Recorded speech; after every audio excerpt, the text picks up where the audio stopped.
This is the Living in Clarity podcast. My name is Brandon Fisher. This is Coach Ratner. In today's episode, we are finally getting into it. These are the 12 strategies to cure low self-esteem, part 1. Yes, this is going to be part 1 because we have a lot to talk about. There's 12 different strategies. But before we start, if you're not sure about low self-esteem, you should probably listen to some of our other episodes where we talked about problems having a low self-esteem, 4 ways you cause low self-esteem in other people, and the 6 symptoms of having low self-esteem. Right. We've discussed how prevalent it is for people to have such a low self-esteem.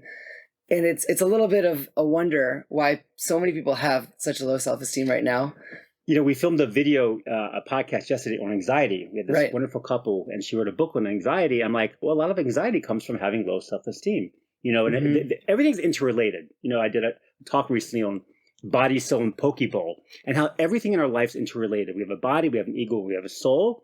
And just like a Pokeball has all these different ingredients, and I said to the audience, if you have a bowl of rice, is that a Pokeball? And they said, no, of course not. You have to have all the ingredients to be a Pokeball. And if you have anxiety or depression, a lot of it stems from low self-esteem. So we're going to get into the 12 steps to cure low self-esteem. But first, I want to talk about a concept. It's called a fence. You know what a fence is, right? I definitely know what a fence is. I had a pool in Maryland, and we had to have a fence around it in order to keep people out, right? So little babies wouldn't fall in the pool. And sometimes you have a fence in your backyard to keep people in, like you have little toddlers or a dog. So fence is to protect something that is valuable to you. Right. The Pirkei Avos in the Torah says, create a fence for the Torah. It means you have something valuable, you want to protect it. And what I'm going to tell you is very important. Protect your happiness. This is what this class is about. Protecting everything that makes you happy. Make sure you keep happy. And if something doesn't make you happy, you should avoid doing it. That is so important. And you might say, I got to pick up the kids out of school. I have to, wash the car. I got to do the dishes, cook dinner. But you're looking at it differently. I'm sure we have episodes on opportunities versus obligations that you're looking at as an obligation, not an opportunity. You have to change your goggles, change your mindset. So the first thing we do is basically put a fence around your happiness. If something makes you unhappy and you don't have to do it, don't do it. If something makes you happy, you should focus your life on doing things that make you happy. So what does that look like? What does it mean to protect your happiness? Well, we're going to get into it when we get to some of these 12 steps. I don't want to get ahead of ourselves. But step number 1, you want to read step number 1? Of course. So step number 1 is going to be to understand the source. Understand maybe what's causing that low self-esteem, or at least part of it. Yeah, where does it come from? Right. There could be many factors, but what's the stem? What's the root? Why do you feel bad about yourself? Why are you so concerned about what other people think about you? There's one of my favorite lines is, the biggest prison you can put yourself in is what you think other people think about you. That's powerful. It's very powerful. Think about how many times you sit in front of the mirror staring at a zit on your nose. Right. Oh my gosh, I can't go out. I got to sit on my nose. People are going to laugh at me. And really what comes down to is that really people don't care that much. Yeah. They don't talk. People aren't talking about you all the time. Like, oh, look at him.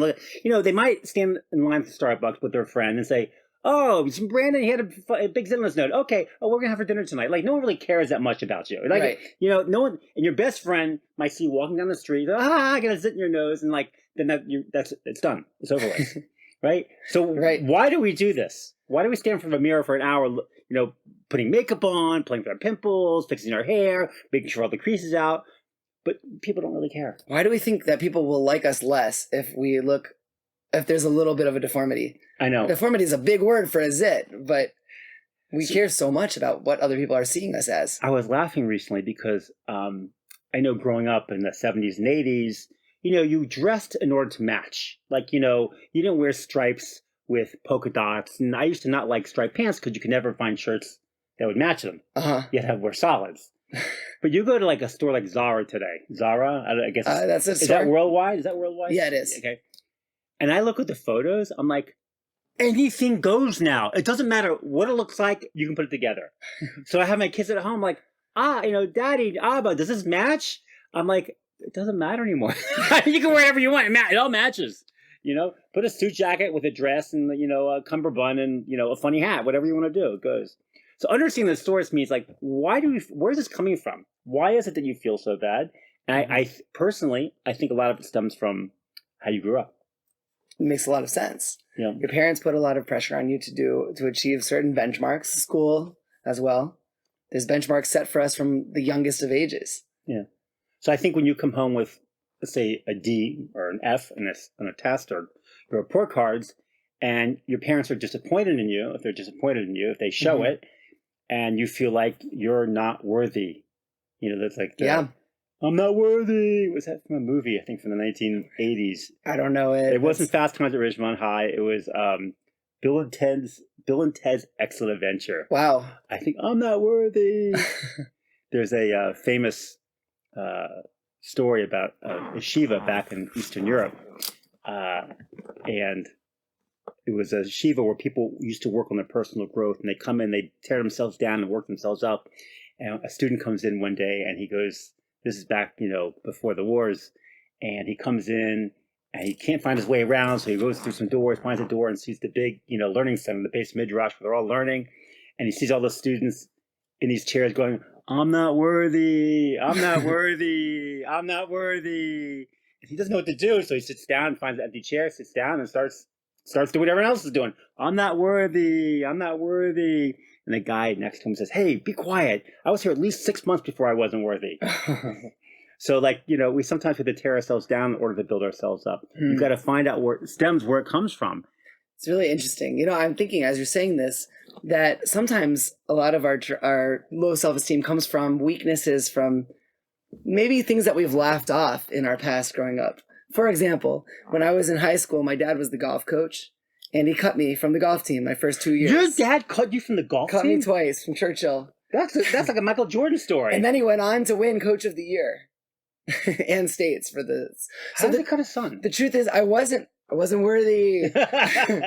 I wasn't good enough. So we decided already that the cross country team would make me more friends. Right. It was a better entry into the school. But what does it do, even subconsciously? We laughed it off. The drive home was a little fun and a little awkward. I had a really bad round. So I got it. I understood why he cut me. He also was my basketball coach, and he would always have me on the bench because he didn't want the other parents to complain. Right. So I wasn't the worst on the team, but I definitely spent the most time on the bench.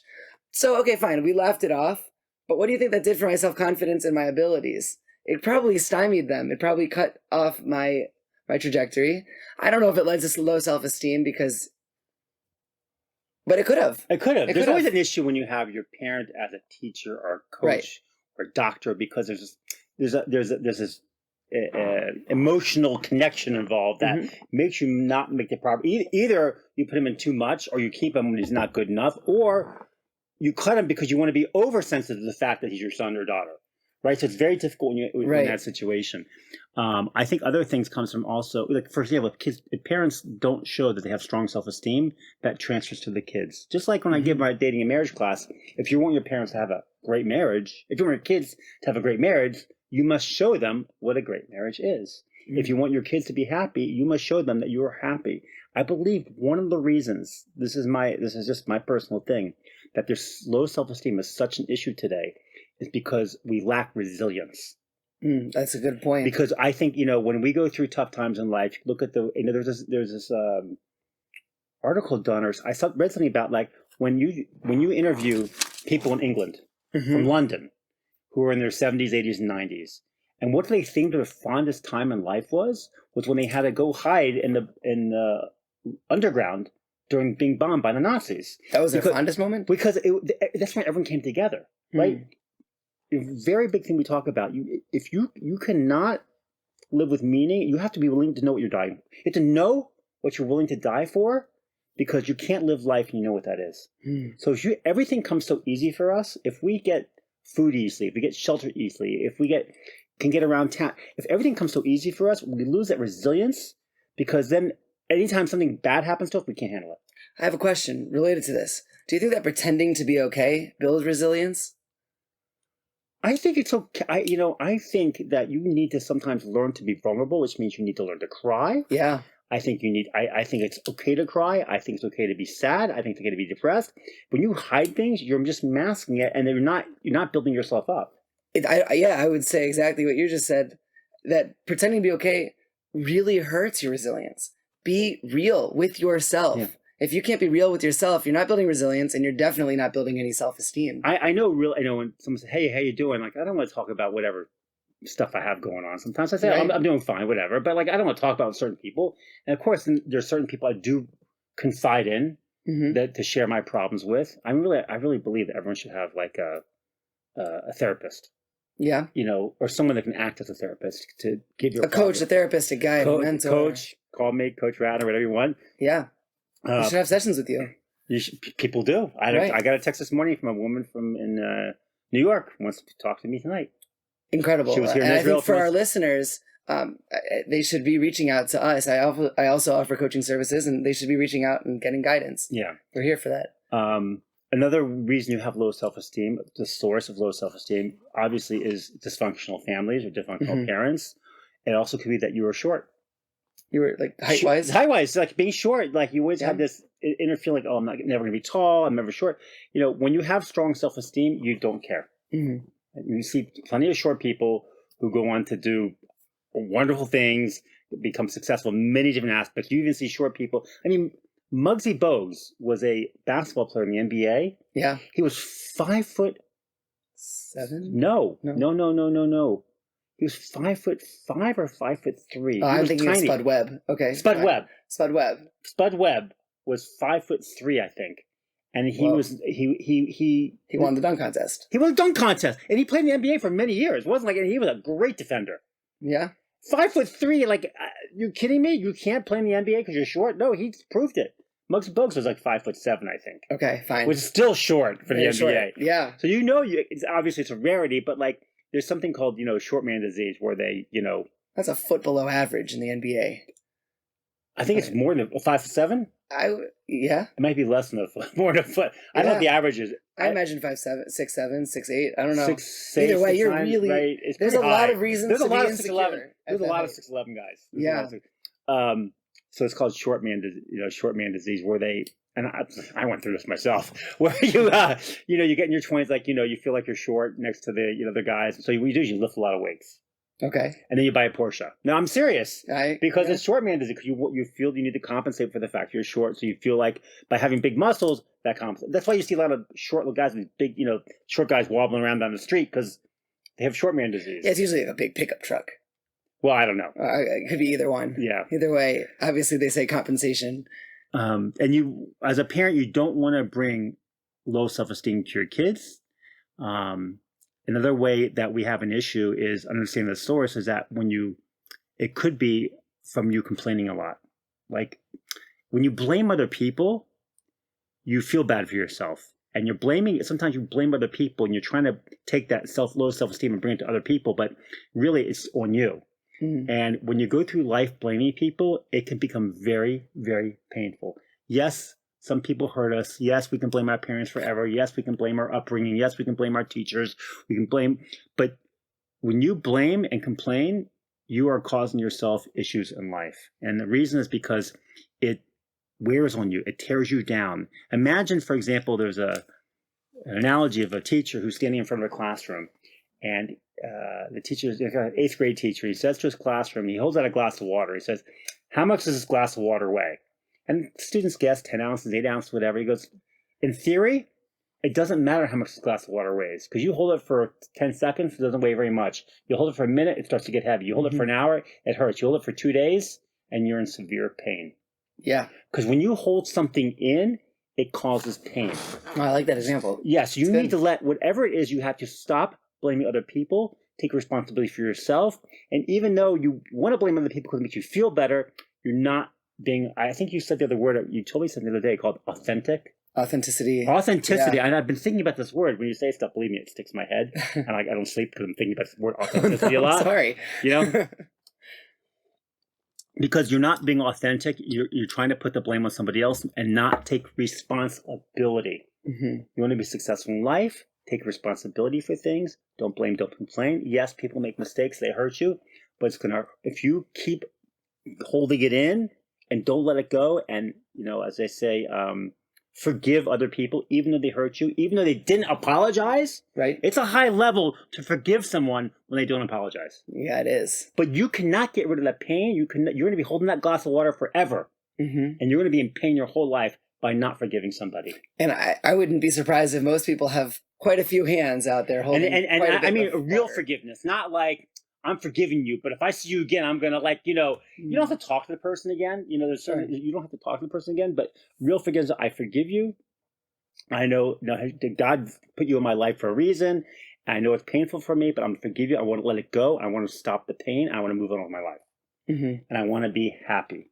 The reason why Brandon and I are giving this class on low self-esteem, because it's an issue in today's world. We want you to be happy. When you finish listening to these series of podcasts, if you're not a happier person than when you started listening, then we failed. And I personally don't want to fail. Right. I want to make sure you leave our podcast a much happier person.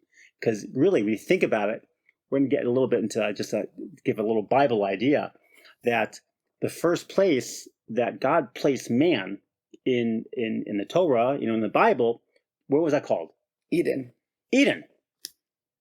Garden of Eden. Right. That, by the way, the Hebrew is Gan Eden. And we translate that to be garden. Gan is garden of Eden. But Eden is not the real translation of Eden. It's just saying just the English. It's just the English word of saying the Hebrew, right? It's transliteration. Okay. Right. So what it really means, and by the way, this was a game changer for me, and it's been a game changer for a lot of my students, it's called the Garden of Pleasure, which means God put man in the world for pleasure. Pretty good, huh? That makes sense. That means we should be pretty darn happy. We should be so happy. And we think about it, every decision we make in our life is based on one thing. Will it bring us pleasure? Right. So we're meant to be happy. What happened? We're born. You think about it. You take a 4-year-old and he's playing with toys at night. And I remember when I had kids, someday maybe you have lots of kids, maybe you're blessed with many, many kids. Amen, right? That my 4-year-old is playing with toys in the evening. I think it's time for bed. They go, okay, and they go to bed. They wake up in the morning and they're like, I got to get up. I got to go to nursery school. I can't believe this. I don't want to go. I don't want to brush my teeth. They wake up. Where's that toy? They wake up with joy. They are fired up. What happens to us? What happens when we wake up now? We get to be teenagers, and especially 20s, 30s, 40s. Wake up I don't want to get up in the morning. What happened to our joy? Right? We're stuck in a world of oi. We're stuck. Right? We're not in joy. We're in oi. That's very good. So we have to learn that negative attitude comes from us, from nowhere else. So here's the key with this: God put us in the Garden of Eden to be happy, to have pleasure. To have pleasure. We're not in the Garden of Eden anymore, which means we live in a world of imperfection. We're here to be happy, not perfect. No, happy does not mean perfect. And if you're pursuing perfection, which you see all around you on every billboard you walk by or every news station, nobody doesn't have makeup. The men. Oh, it's women, ridiculous. Right? Perfect. It doesn't exist. No. And when we're not that good, of course it's going to hurt our self-esteem. Which we're going to get into, I don't know if it's today, but social media is a big cause of low self-esteem. Right. But I have more to say, but a lot more to say. Have we moved on to number 2? No, we're still number 1. This is going to be, I tell you, this is going to be a number of series. By the way, if you like this podcast, by the way, please like us on Apple, Spotify, where you listen to your podcast, because we want to, I think we have a lot of wisdom to share for the world. I mean, listen, if you're listening to us, you don't think we have a lot of wisdom to share. I mean, maybe you're just bored. I don't know. But or give us feedback. We're going together. Yeah. We're all figuring this out. What's our email list? We also have low self-esteem, so let us know. By the way, we all grew up with low self-esteem. The reason I'm giving this class is I want to turn my mess into my message. Right, exactly. That's what it's all about. I want to talk about something else I've been thinking is that, back to the Bible a little bit, that when God created the world, it said darkness resided upon the earth, right? And that he created light, which means darkness really doesn't exist. Darkness is not there. Darkness is just absence of light. So when we think we're in a dark place, that does not exist. It's just our absence of light. And what we want to do with these 12 steps is bring light into your world. That's what we're trying to bring light into your world, because that light will light up any darkness. You take a dark room, we're in this little podcast studio right now, and you turn the lights off and it's dark, but you light one little match, the whole room lights up, which means you don't need that much light in your life. You light up my life. Remember that? You probably don't remember that song. I don't know that song. Oh my gosh, such a big hit in the, I think, late 70s. And you light up my life. You bring me hope to carry on. It's a great song. Oh, okay. I do know this song. Yeah. You look it up if you don't know it. But all you need is a little bit of light in your life, and it can light up your whole room. Yeah, they already have light. We already have the light. We're just living in the darkness, not seeing it. You have to change your goggles. We're not turning the lights on for you. That's up to you to do. We're just showing you that there is already light there. Open your eyes to it and change those goggles. Exactly. Yeah, exactly. Let's move on to number 2. Okay. Because we've already hit a couple of these points, but let's get into it. Be happy with natural, innate self-satisfaction. Right. Without the need for external validation. So it wasn't too long ago that you can go take a vacation. And you snap a few pictures, and you get home, you take your film, little boxes we used to have with cameras, take it to CVS or Costco, and you get your pictures 2 weeks later, right? And you share with your friends and family. But now, everything's instant. Yeah. So you're on vacation, and thank God I don't do this, but I see other people do this, where they just constantly taking pictures. Some people wait to post. I know they make a point to post after the trip, which is good. Wow, I haven't heard of people doing that. I know people do it all the time. I know they already went on the trip, and then I finally see the post, which I think is a smart idea. And they're posting during their trip, and they're not enjoying the moment for what it is. They're enjoying the moment just to show other people what their enjoyment is. Well, you know that hotels now are being designed to be Instagrammable. No way. Meaning, I studied hospitality. That's what we learned. That they're building, photo spots that you'll see around the hotel, or they'll be like, instead of just being a giant thing that doesn't fit on a camera, they want everything to fit in a beautifully framed square image that goes on Instagram. And therefore, people will go to those hotels because they'll see them promoted on other people's or, influencers' channels on Instagram. And of course, you'll want to go and take that beautiful picture by the waterfall right by the ocean because it's Instagrammable. It'll look good. Your friends will see it instantly. We used to be able to go on vacation, enjoy a walk, enjoy the sunset, and enjoy the beach without having to share it with everybody else. And we lose that what's called innate self-satisfaction because we're looking for external validation. And we see this today in these things called gender reveals. And it always bothered me, these gender reveals, because it's the one thing you have in life that's a surprise. Like, we don't have too many surprises in life anymore, but it's a surprise. It's like, oh my gosh, I don't know what I'm gonna have you give birth. Oh, it's a boy, it's a girl. It's like one of the God's gifts of surprises for us. Yeah. It's so exciting. I'm like, and you can't buy that anywhere. Like, it doesn't exist. Yet people have what's called, not only do they find out, if you, one of these people like to find out the gender of your child, there's nothing wrong with that. Nothing wrong with it. But the point is, why can't you wait for the surprise? Right. And I know some of the excuses, well, we want to be able to paint the room. I'm thinking to myself, do you think that your 1-year-old baby is going to go to you? It's like, Mom, I got this pink room and I'm a boy. I can't sleep here. I'm not involved in it. Those pink pajamas, forget it. They don't have no idea. Even when they're 2, they have no idea. Maybe when they're 3, they start to realize, I don't want dolls in my room. I'd rather have, cars and trains. That's when it comes. But you have years to do that, to paint the room.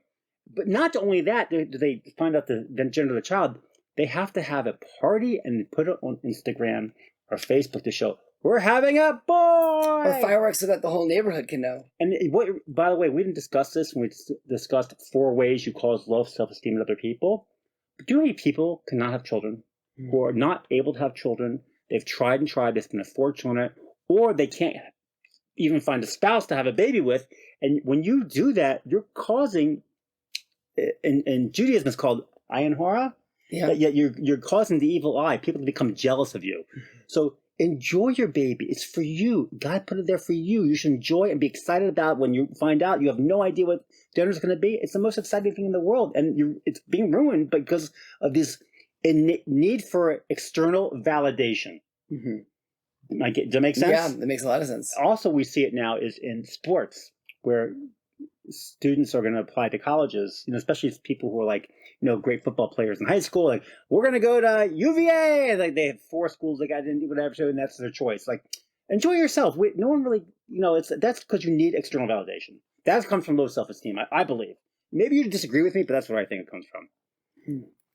It makes a lot of sense. Yeah. I think we like to be seen. We like to be judged positively. And a lot of our self-esteem comes from what other people think about us. It's also in sports drafts. Now, it used to be when I was younger and I think the NFL draft was just on the radio and then became on TV. And now I don't know if they all do it. I'm not sure, but I think it's become like this whole thing, this whole economy where they have, parties just for the draft.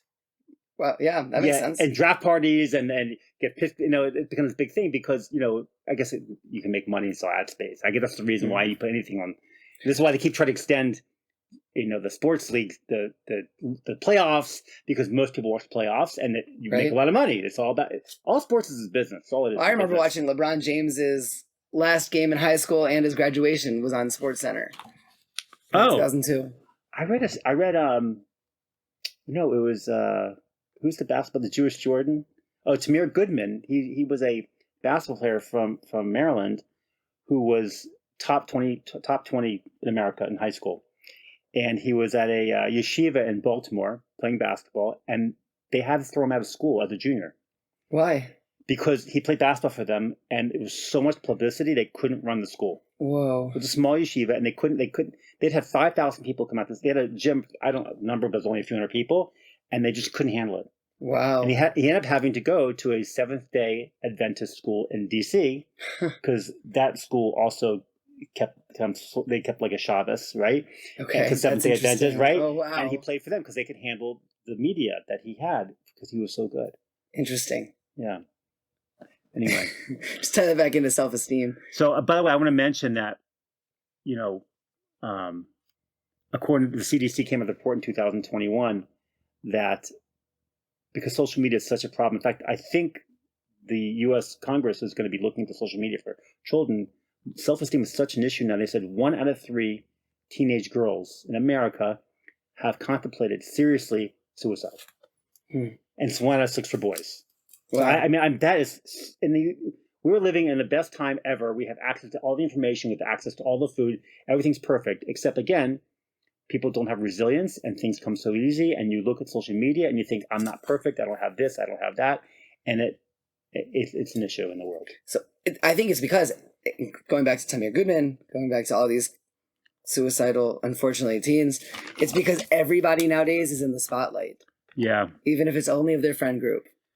If we can't enjoy discovering the gender of our baby, feel good about getting into a college, or appreciate a beautiful sunset with likes, retweets, or approval of others, we enter a vicious cycle, which helps form low self-esteem. So we want to be able to have satisfaction with what you have and don't look for external validation. Now, we're going to get to number 3. Control your exposure. What does that mean?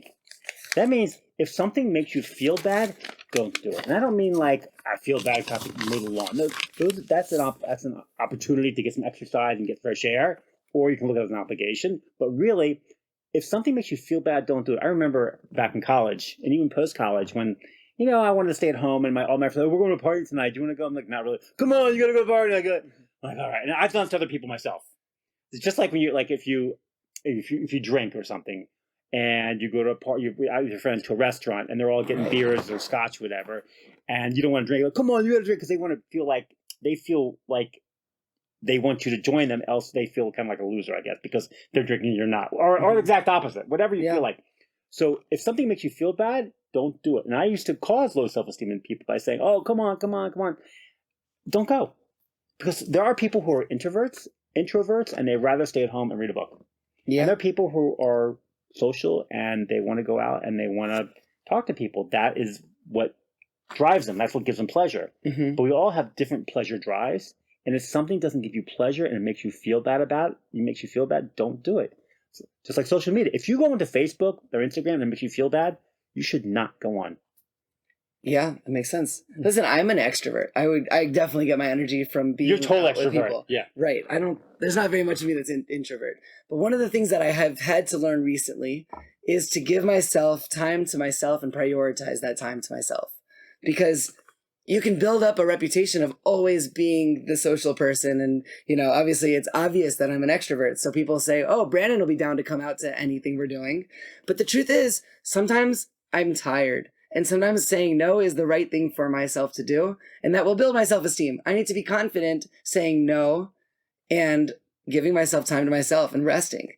You do this sometimes. You say like, I'm just too tired to teach right now, or I'm too tired for. No, I know myself. I get overwhelmed. Right. We had a holiday this past week where we had a lot of guests at our house, and I think next week I don't want any guests in my house because it drains you. Even though I am an extrovert, I like talking to people. Of course. But after a certain point, I'm like, okay, I've had enough. I need time to myself.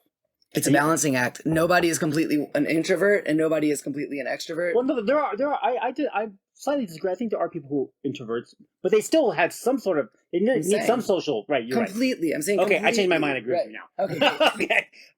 But they lean towards a certain way. Yeah, I agree. And you have to understand that those personalities, and you have to not push them into things that make them feel bad.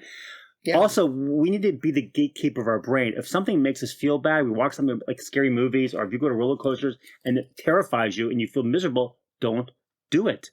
You be the gatekeeper of your brain. You allow what you think is good to go in your brain, and if it's not good for you, don't allow it in. Only you know your nature. Yeah. And also, if we've gotten to this 24-hour news cycle. Mm-hmm. So back when I was little, not long ago, the news, grew up in DC, and I think, they started off with 6 o'clock news, which was local news for an hour. And then I used to watch, I liked it, I watched it every day. And then 7 o'clock would be the national news for half an hour. That was it. And then they started the 5 o'clock news, and then the 4 o'clock, and then it became the 24-hour news cycle.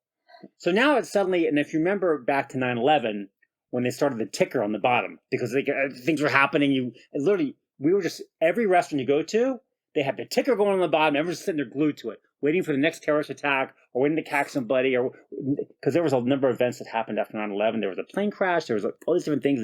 Everyone was just paranoid. And it makes you nuts. Yeah. And it's kind of designed for that. We've talked about it many times in the past. Good news doesn't sell. It doesn't sell. So you're always watching bad news. So guess what? It makes you feel bad. Have you watched the news recently? Everything is breaking news. Everything. It's like breaking news. President Trump due to speak in an hour. That's not breaking news. That's not breaking news. Breaking news used to be when 9/11 happened. It was something big, either president speaking or like there was a shooting, whatever. The problem is now it's all these shootings everywhere. It was right. There is breaking news. There is a lot of breaking news, right? But not everything is breaking news. But if watching the news makes you feel bad, don't watch so much news. That's what I would tell you. It's a set of time, one time a day that you read it or watch it, and the rest of the time you don't do it.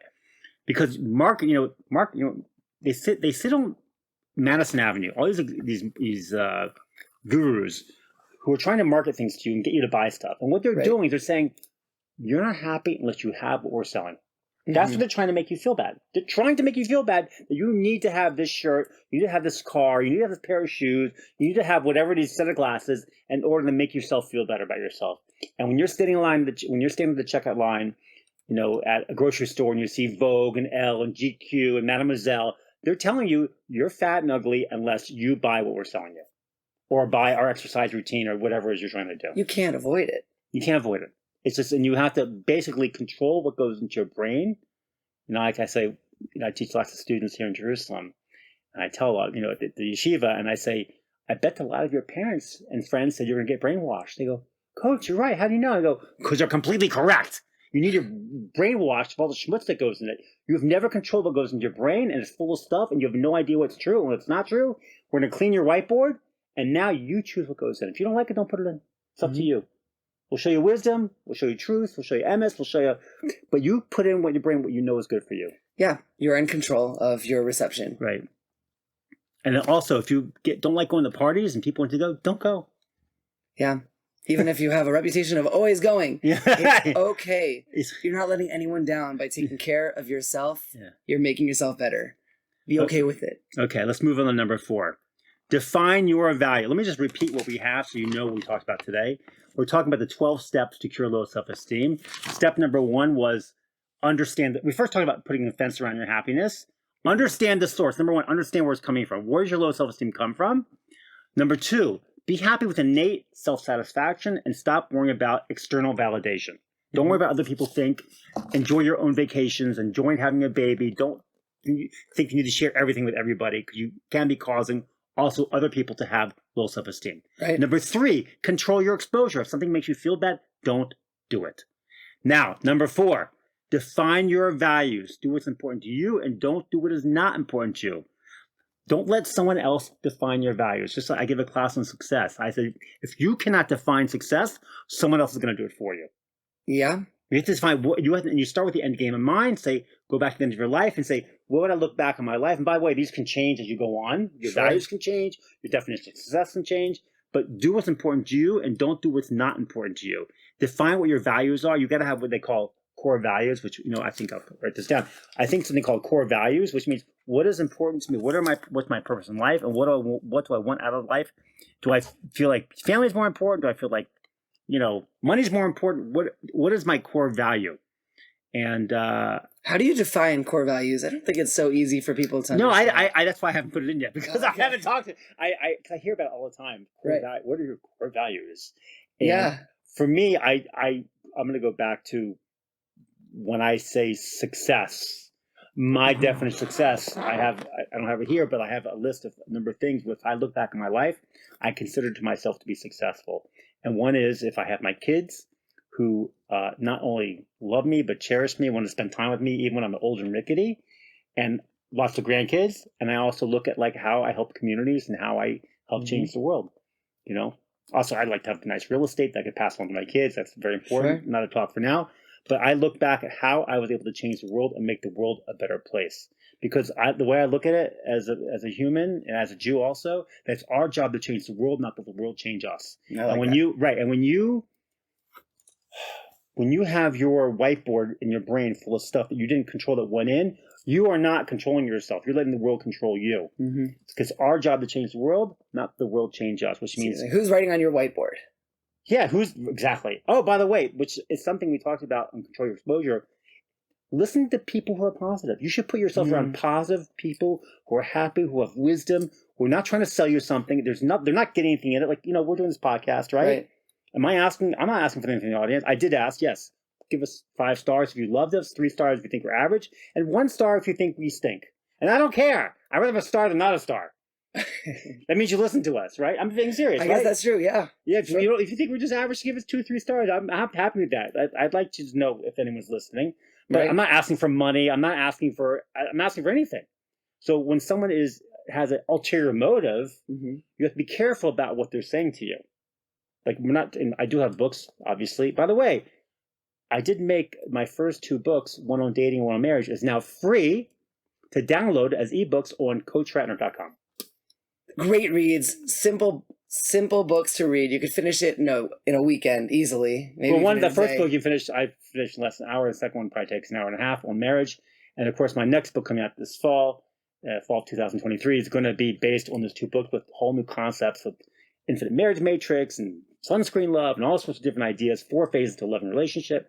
And that's going to be out in the fall. And I'll eventually make that free too when I come with another book, Yeah. But the first 2 are free. We'll start with these 2 for free. Yeah. Download them. It's a worth a read, of course. Yeah.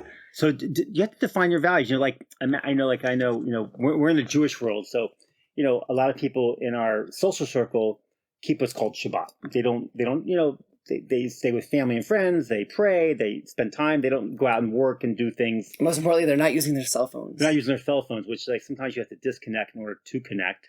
So it's amazing how much that actually works. It really is amazing. I mean, I can't imagine. It's whatever. So, and if you're in that, I would say if that's in your genre, if that's in your